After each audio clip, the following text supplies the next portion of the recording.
We are really big on rights in this country. We demand our rights. We march for our rights. We fight and die for our rights. But in the Church of Jesus Christ, it is all about dying to ourselves.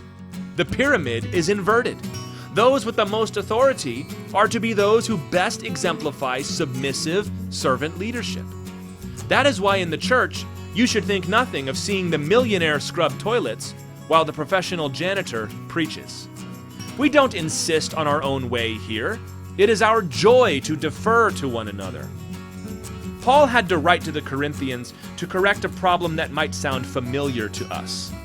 The Corinthians were a litigious people, always taking each other to court in order to get their full rights.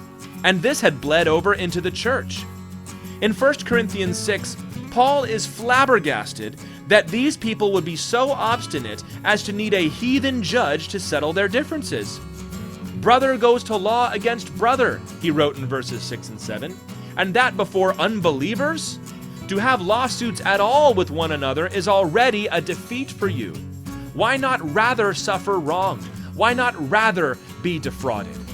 Did you catch that? Why not rather be defrauded? Submissive love does not insist on its own way.